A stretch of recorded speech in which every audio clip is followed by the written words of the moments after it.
from my long day in Washington, D.C., and I flip on CNN because everybody on Twitter is talking about this town hall. Now, I knew that this town hall was going to go wildly wrong from the start because CNN has an agenda here.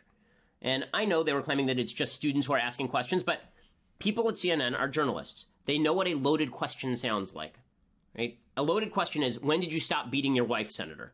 That's a loaded question. That was the entirety of the town hall last night. So the people who were there, it was senators from Florida. So it was Senator Marco Rubio and the Democratic senator from Florida, whose name is Bill Nelson. So he's been the senator there since 2001. They were both there. Dana Lash from the NRA showed up as well. And this turned into basically a hootenanny. It was a bunch of people in the crowd, hundreds of people in the crowd from the Broward County area. And then number one, important to note, Broward County, Democratic area, very left area, voted for Hillary Clinton in a state that went red for Donald Trump.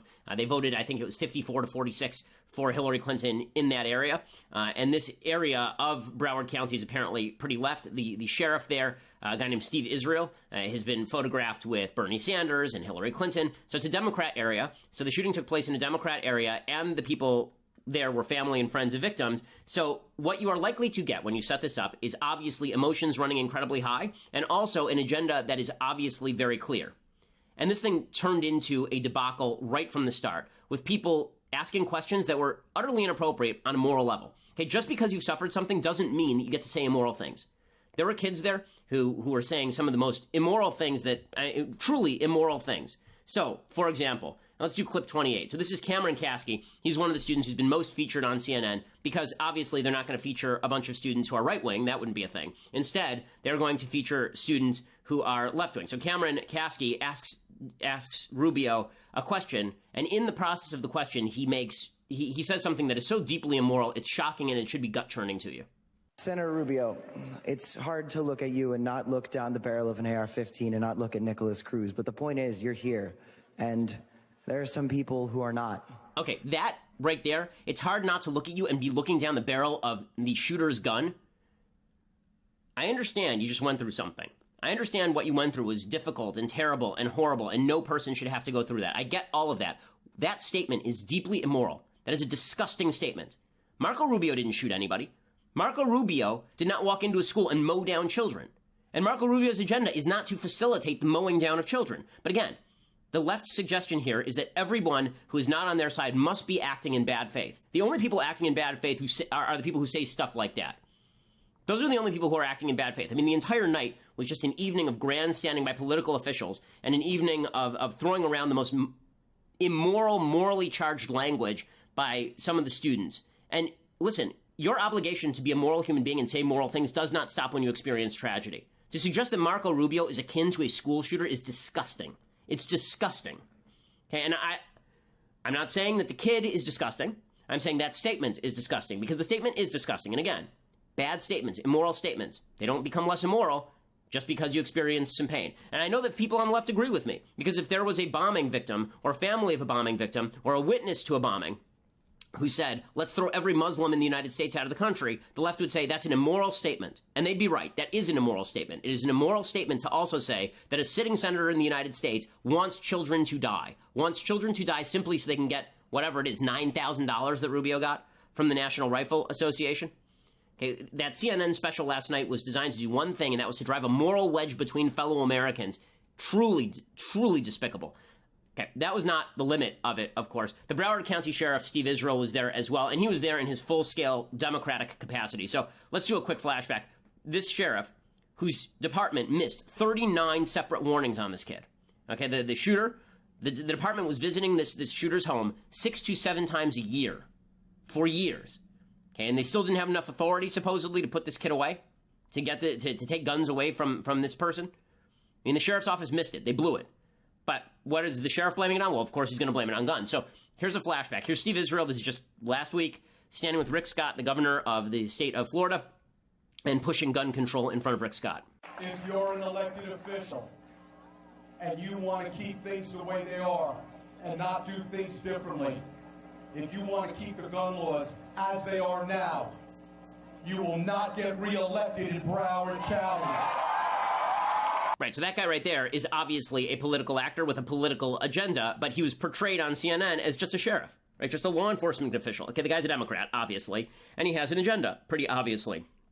Nowhere was that clearer than when Dana Lash over at the NRA, who was there, asked the sheriff, okay, so why didn't you stop it? Right, you're the law enforcement body. You were warned. What did you do about it? And the media's response to Dana was, how dare Dana Lash ask Steve Israel something? It's one thing to blame Marco Rubio for the shooting. It's another to blame the actual sheriff who's responsible for maintaining the safety and security of the students of Broward County. It's another to say that he blew it. You know, it's one thing to blame gun owners like me all the way across the country in Los Angeles. But to blame, you know, to cast any weary eye upon the sheriff who's responsible for security, how dare Dana Lash? This clip 31. Again, look at the crowd's response to Dana asking a very solid question here. We need the power to take every firearm they have away from them and bring them to a mental health facility. 39 visits did not meet that standard?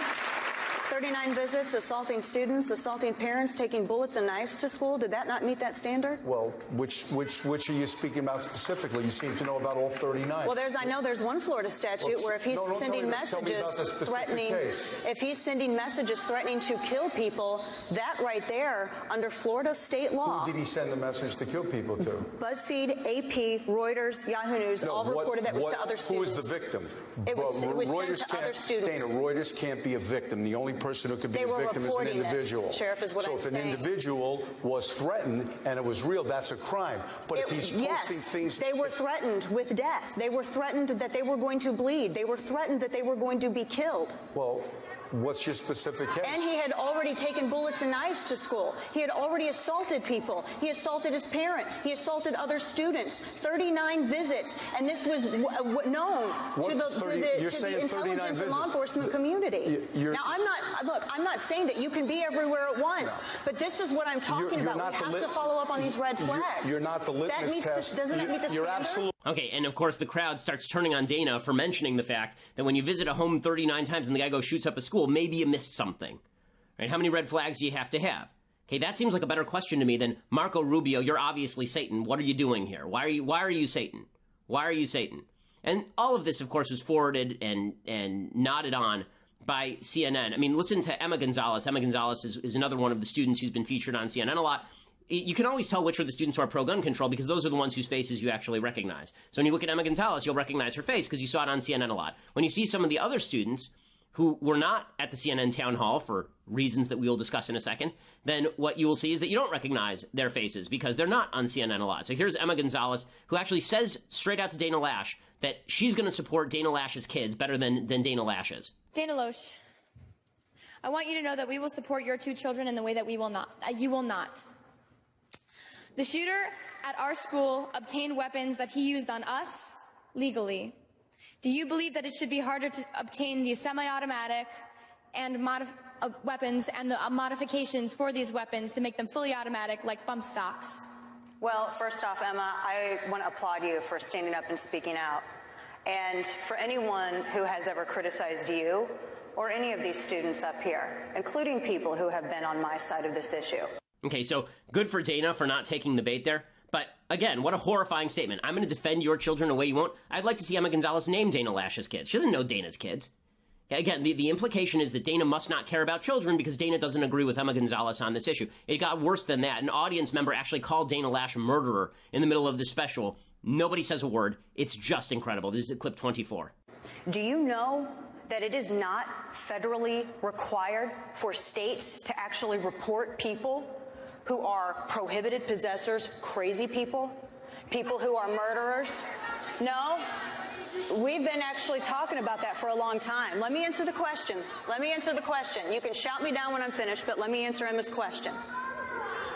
Okay, and you can actually hear in the background audience members shouting at Dana that she's a murderer. If you believe that Marco Rubio's the murderer, if you believe that Dana Lash is the murderer, but if you don't believe that the shooter is responsible for his own actions, and if you believe that 300 million people in the United States have to have their gun rights removed from them instead of us focusing on how to fix this issue, if you think we're all that unsympathetic, then I would suggest you have a screw loose. You actually do have a problem. Your morality is skewed beyond belief if you think Dana Lash is a murderer or Marco Rubio is equivalent to the man who shot children in the face at a Parkland high school.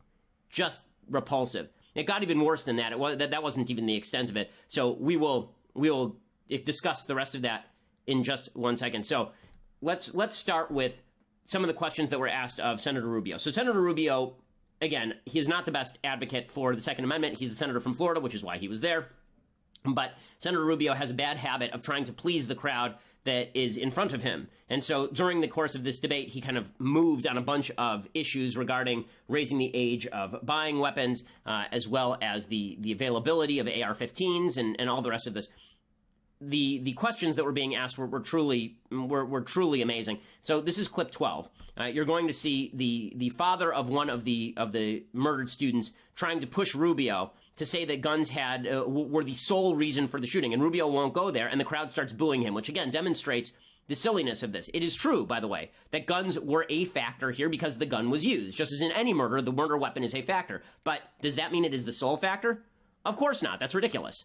You and I are now eye to eye, because I want to like you.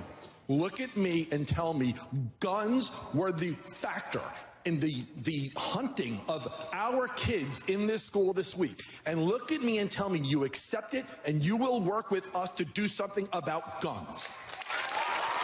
Okay, and then Rubio answers by saying, of course, guns were a factor, but they were not the deciding factor, which, of course, is true. That, of course, is true. And there's a fantastic thread on Twitter that an actual scholar has written about what exactly it is that mass shooters have in common. And bottom line is it is a large variety of factors. It is not one thing. It is many things. But we can't handle that in the United States. So it always has to come down to one thing. And, of course, Marco Rubio has to be browbeaten for being a Second Amendment advocate. It gets even worse than that. Okay, so watch this. This is the clip that is going to be played over and over and over by Second Amendment advocates. You understand, if you are an advocate for gun control, the worst thing you can do right now, in a time when everyone is on the same side regarding the horrors that just happened, the worst thing you can do is claim that those of us who disagree with you are evil and nasty.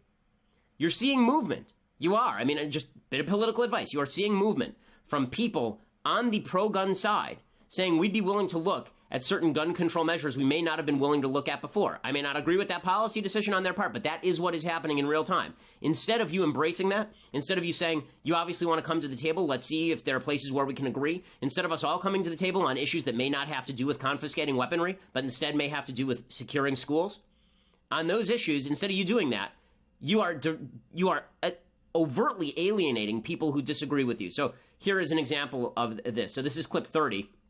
So Rubio is talking about how before we get to clip 30, clip 29, Bill Nelson is the Democratic senator, and Bill Nelson mentions at the very beginning how he wants to ban what he calls assault weapons, including the AR-15.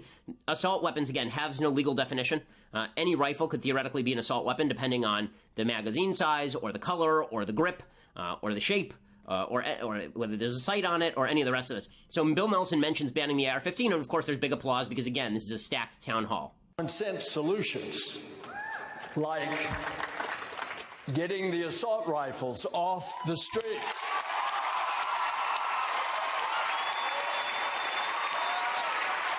I will point out that when the Democrats brought up an assault weapons ban in 2009, only 38 Democrats voted in favor of it. The entire Senate voted it down overwhelmingly. So Marco Rubio later, he says, listen, that all sounds well and good, right? Getting assault weapons off the streets and all of this. You're talking about banning every semi-automatic gun in the United States, effectively speaking. And listen to the crowd. Start looking at how easy it is to get around it. You would literally have to ban every semi-automatic rifle that's sold in America.